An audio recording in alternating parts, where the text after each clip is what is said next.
Morning students, आज हम plant kingdom में एक न्यू चैप्टर स्टार्ट कर रहे हैं ब्रायोफाइटा।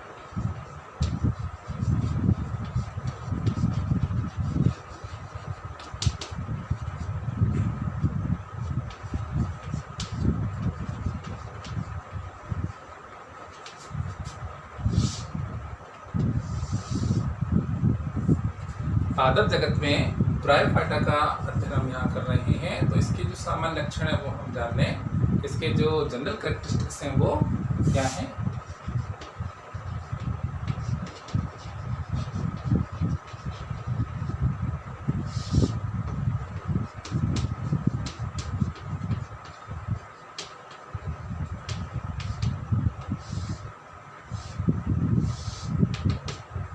सामान्य लक्षण, ब्रायोफाइट जो पादप होते हैं ये आकार में बहुत छोटे होते हैं और इनका जो मुख्य पादप शरीर होता है वो थैलस होता है और ये मुख्यतः सदैव नम तथा छायादार स्थानों पर उगते हैं और पहाड़ी स्थानों पर ये बहुतायत से पाए जाते हैं। Bryophyte plants are very small in सेपेंट size.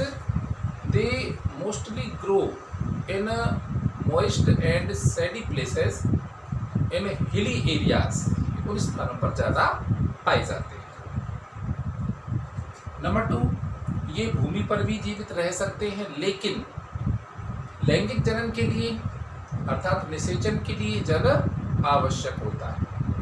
They can live on land, but water is necessary for sexual reproduction.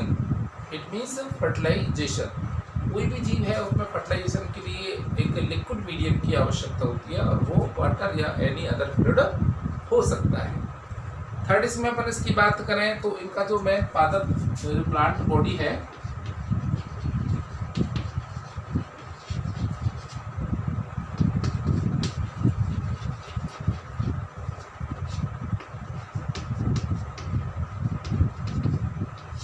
मुख्य पादप शरीर थैलस ही होता है। अब जो थैलस है ये जड़, तना, पत्तियों में विभेदित नहीं रहता। Main plant body is thallus thalloid which is not differentiated into true, root, stem and leaves. लेकिन इसके कुछ क्लास यानी कुछ ऐसे भी वर्ग हैं ब्रायोफाइट के जिनमें जड़ समान, तना समान, पत्ती समान संरचनाएं पाई जाती हैं। But few classes have root-like, stem-like, and leaf-like structure, such as class Bryopsida. Moss जो होते हैं उनमें जड़ समान, तने समान और पत्ती समान संरचनाएं पाई जाती हैं। इनका जो थैलस होता है वो होता है शयान।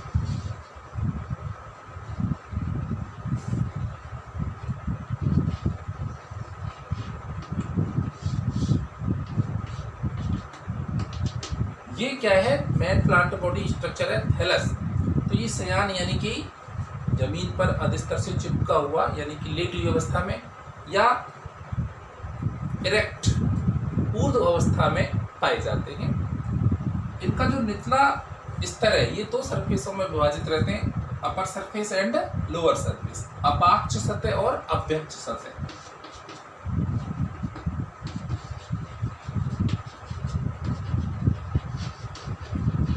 डोर्सल वेंट्रल,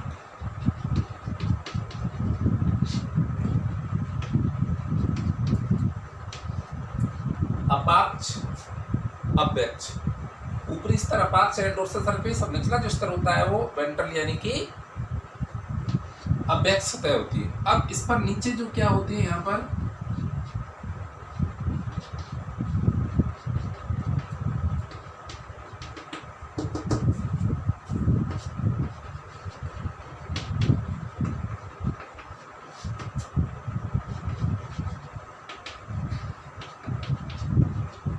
मूलाभास, मूल के समान संरचनाएं, मूलाभास राइजोइड्स प्रेजेंट होते हैं। Rhizoid present on the ventral surface of main plant body thallus which is may be unicellular or multicellular. It is a thread-like structure which attached to the substratum and absorb water and minerals with nutrition.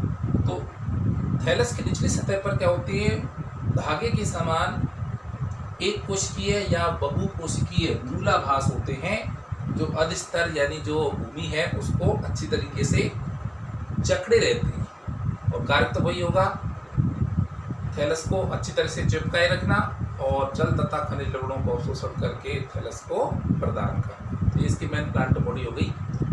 कुछ में थैलोइडा होकर के जैसे अब इस प्रकार से होती है,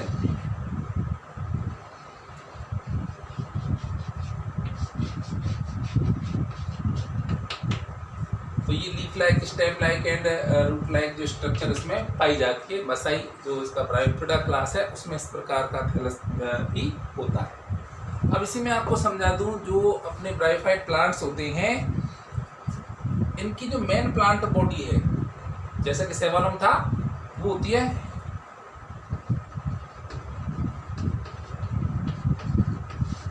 एगुड़ित,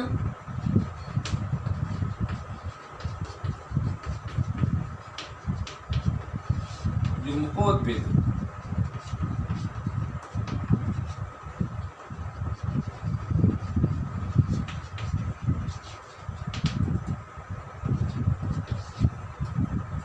इसके जीवचक्र में दो प्रवस्था पाई जाती हैं, एक तो एगुड़ित पीढ़ी और एक द्विगुड़ित पीढ़ी। एगुड़ित जो पीढ़ी होती है वो कौन सी होती है, युग्मकोद्भिद। इसका मतलब ये क्या है, थैलस है, थैलस जो होती है मुख्यतः क्या होती है, युग्मकोद्भिद पीढ़ी होती है।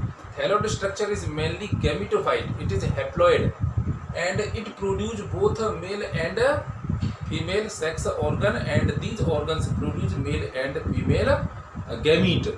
So this is called a gametophyte. It is long lived free living autotrophs photosynthetic structure. Bryophyte में जो मुख्य पीढ़ी होती है वो कौन सी होती है, एगुड़ित युग्मकोद्भिद, अर्थात थैलस वाली जो संरचना होती है युग्मकोद्भिद होती है, एगुड़ित होती है। इसमें नर तथा मादा थैलस अलग अलग उगते हैं और नर तथा मादा थैलस पर युग्मकों को धारण करने वाली संरचनाएं युग्मक धानियां उत्पन्न होती है और उनसे युग्मक उत्पन्न होती है। ये लंबे समय तक जीवित रहने वाली स्वतंत्र, प्रकाश संश्लेषी और आत्मनिर्भर और लंबे समय तक जीवित रहने वाली स्वतंत्र जीवी प्रावस्था होती है। ब्रायोफाइट की जो दूसरी प्रावस्था है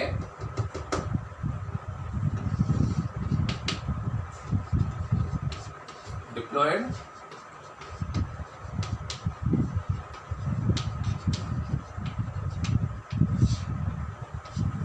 बीजाणुद्भिद,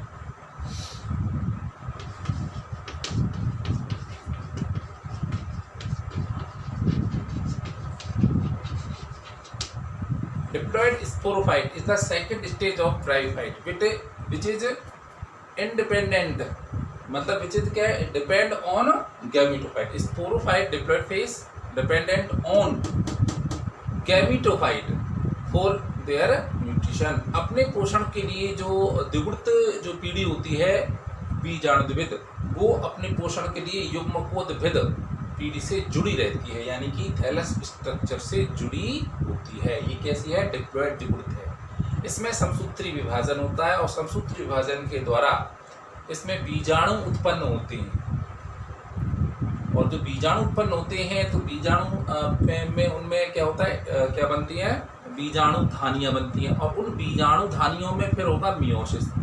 तो उसमें 2 टाइप्स के स्पोर बनेंगे, माइक्रोस्पोर, मेगा स्पोर्स, या जितने भी स्पोर्स होते हैं वो सब आकार में समान होते हैं बीजाणु। तो ये बीजाणु जब गिरते हैं और मिट्टी के संपर्क में आते हैं तो अंकुरित होकर के क्या बनाते हैं, गैमेटोफाइट युग्मकोद्भिद। यदि मान लीजिए नर बीजाणु है तो नर युग्मकोद्भिद बनेगा और मादा बीजाणु है तो मादा युग्मकोद्भिद बनेगा। यानी ये थैलस नर भी होते हैं और ऐसे एक स्ट्रक्चर और होती है वो मादा थैलस होती है। तो sporophyte is depend on gametophyte for its nutrition. It is a short lived non photosynthetic generation. Clear?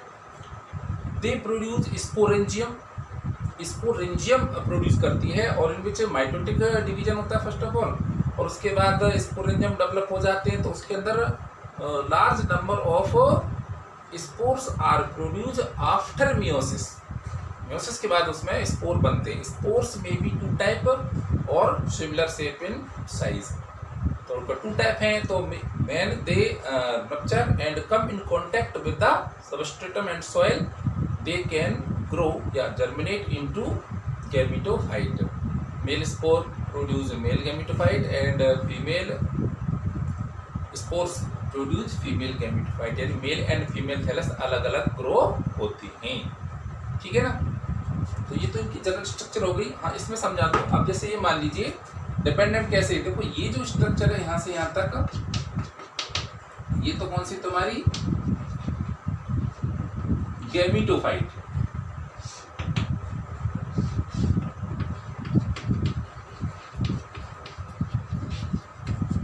ये युग्मकोद्भिद प्रावस्था है और इसके ऊपर जो अटैच है, यहाँ पर क्या थैलसी होती है,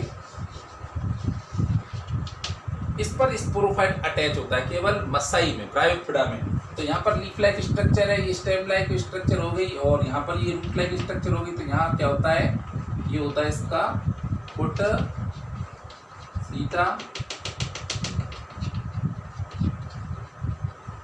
सीटा and capsule. Sporophyte is divided into 3 parts, foot, seta and capsule. Lower part foot, middle part seta and fruit like structure called capsule. ये कैप्सूल में क्या होता है, ये स्पोर एरियाज में स्पोर्स भरे होते हैं। जब ये कैप्सूल रप्चर हो जाता है तो स्पोर क्या हो जाते हैं तुम्हारे डेसेंट, आफ्टर डेसेंट दे प्रकटित हो जाते हैं, उसमें स्कैटर्ड हो जाते हैं एनवायरनमेंट में। और फिर ये स्पोर्स ही क्या बनाएंगी, सब सोच करो रप्चर होगी।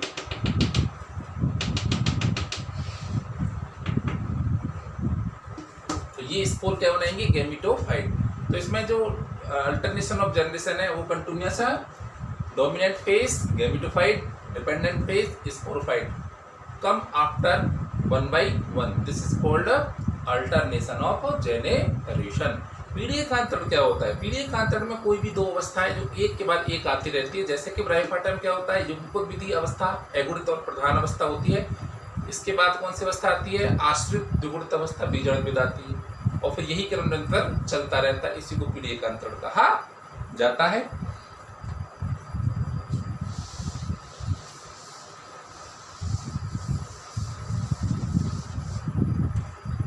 रिप्रोडक्शन,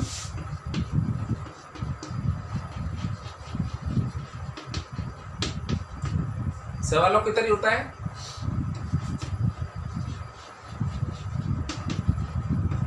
वेजिटेटिव,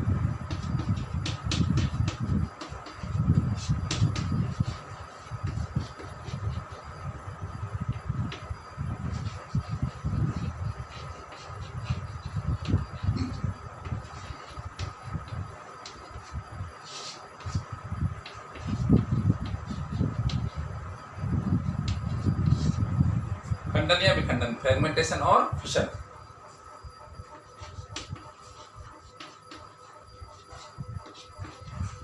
एसेक्सुअल रिप्रोडक्शन,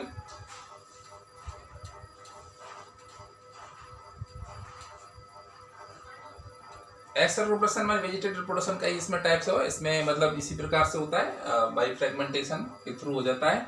और जो सेक्सुअल रिप्रोडक्शन है वो है अपना वेरी इंपॉर्टेंट। इसके अंतर्गत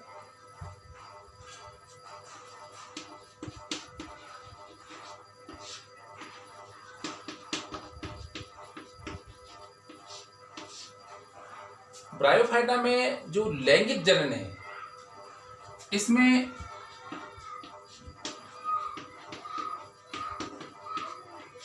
नर जननांग, मेल सेक्स ऑर्गन,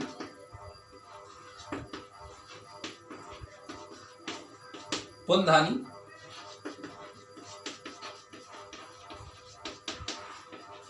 एंथ्रिडियम विकसित होते हैं। और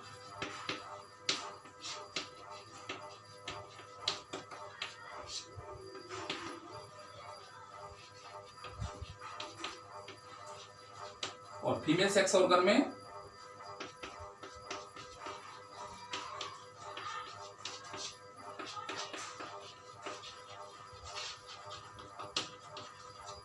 आर्किगोनियम विकसित होते हैं।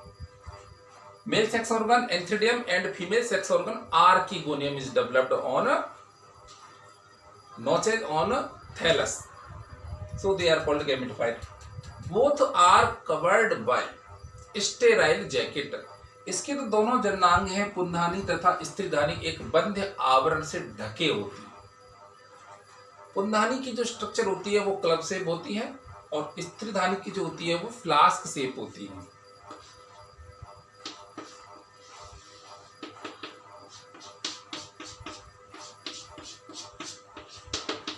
ये तो क्या एंथीडियम की स्ट्रक्चर होती है। और इसकी बात करें आर्किगोनियम की,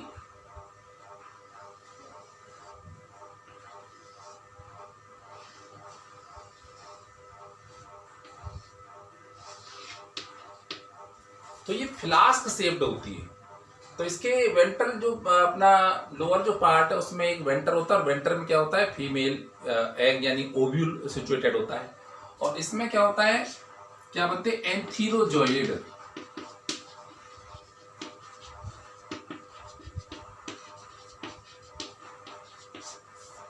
इसमें क्या बनते हैं आफ्टर, पहले तो क्या होगा, इसमें रिडक्शन डिवीजन होगा। रिडक्शन डिवीजन से क्या बनेंगे, गैमीट बनेगा। तो मेल गैमीट क्या होता है, पुमणु, एंथीरोजोइड्स।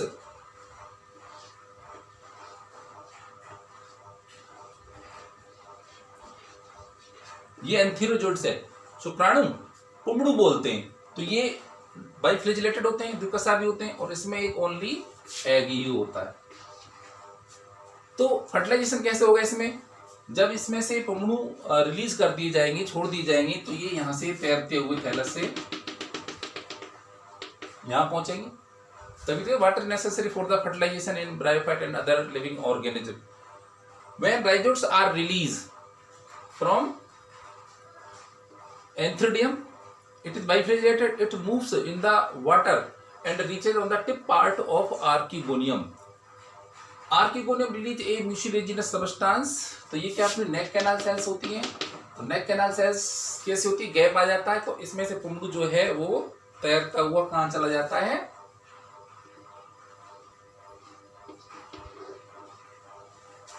एग के साथ कांटेक्ट कर लेता है। Entherozoids and egg come in contact and fertilization is take place। और फर्टिलाइजेशन के बाद क्या बनेगा, इसमें जाइगोट बनता है और जाइगोट के बाद डायरेक्ट ही क्या बन जाएगा, मतलब इसमें स्पोरोफाइट प्रोड्यूस हो जाता है।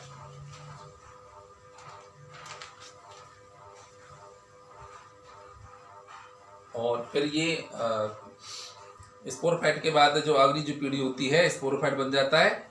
और ये स्पोरोफाइट तो डिपेंड रहेगी अपने। अब ये आफ्टर जो जाइगोट है, जाइगोट में क्या बनाएगा, बीजाणुद्वितीय पीढ़ी बनाएगा। और बीजाणुद्वितीय आश्रित पीढ़ी होती है वो युग्मकोद्वितीय से, यानी जो फीमेल जो गैमेटोफाइट होता है उससे ये जुड़ा ही रहता है, क्योंकि वो स्वतंत्र जीवी अवस्था ये बीजाणुद्वितीय नहीं होती है। और जो थैलस विकसित होगा उससे फिर वह अगली अवस्था चलती चली जाती है। अब इसके आर्थिक महत्व के बारे में भी जान लें तो ये टॉपिक अपना फ्री हो जाएगा।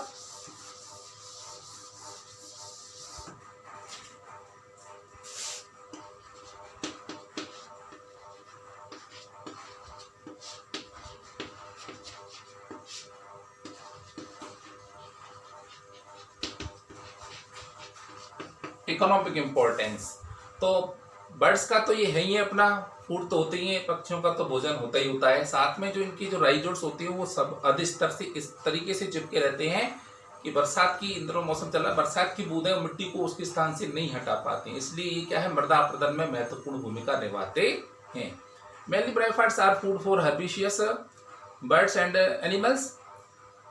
The rhizoids are attached with the substratum tightly, so raindrops do not remove soil from the upper layer of land, so they play important role in a soil erosion, yani they stop soil erosion and also play important role in succession।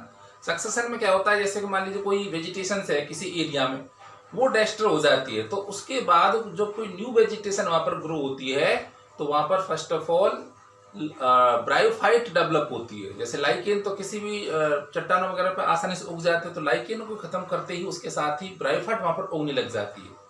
और इस प्रक्रिया में लाखों करोड़ों साल का समय लग जाता है, तब जाकर क्या हम पहाड़ों पर जो देख रहे हैं बड़े बड़े पेड़ पौधे देख रहे हैं, एंजियोस्पर्म वगैरह, तो इन्हीं की देन होती है। इसको अपन बोलते हैं सक्सेशन, अनुक्रमण, एक वेजिटेशन पर दूसरे वेजिटेशन का आना। इसकी एक जाति होती है स्फेग्नम,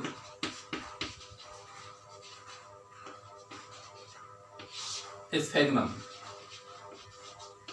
मॉस। तो ये क्या है, जलीय तो होते ही है, तो जल में इसके जो दलदली क्षेत्रों में इसकी जो निचला जो पार्ट होता है, जड़ें वो डूबी रहती हैं और टूट टूट करके तली में चली जाती है। The lower part of sphagnum they always grow in marshy area, break down and deposit on the aquatic environment bottom and buried after many millions year under in pressure they convert into solid structure called peat। लाखों वर्षों तक लगातार अत्यधिक दबाव की वजह से ये जो कोयले का प्रकार होता है ना पीट, उसमें बदल जाता है बहुत ठोस अवस्था में। और पीट कोयला है, इसको हम जानते हैं ईंधन के रूप में उपयोग करते हैं। तो ये ब्रायोफाइट से बने होते हैं पीट, जो कोयले का प्रकार है, तो इसमें यूज करते हैं। साथ में क्या होता है, इनमें जो जल धारण की क्षमता ज्यादा पाई जाती है, more water holding capacity are present in mosses plant, so they are use in the transportation for living plants and animals. इसलिए जल धारण क्षमता की वजह से क्या होता है, इनमें जीवित पादपों और जंतुओं को एक स्थान से दूसरे स्थानों पर भेजा जाता है, तो पैकिंग में इनको पैकिंग मटेरियल के रूप में इनको यूज किया जाता है।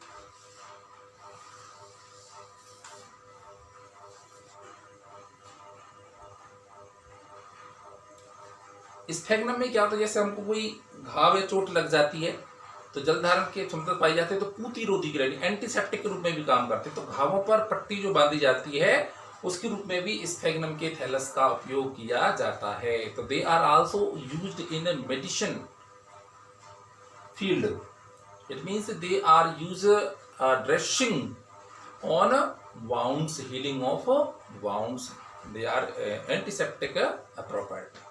क्लासिफिकेशन बात अपन आपको नेक्स्ट वीडियो में करेंगे। तो अभी यहाँ हमने जनरल फीचर्स और इसके इकोनॉमिक के इम्पोर्टेंस आज हमने आपको यहाँ पर बताए हैं। क्लासिफिकेशन में आपको नेक्स्ट वीडियो में बताएंगे। क्लासिफिकेशन में मेनली 3 क्लास में डिवाइड किया गया है, liverwort, hornwort and mosses, Hepaticopsida, Anthocerotopsida and Bryopsida. तो नेक्स्ट वीडियो में देखेंगे इसको। Okay, thanks.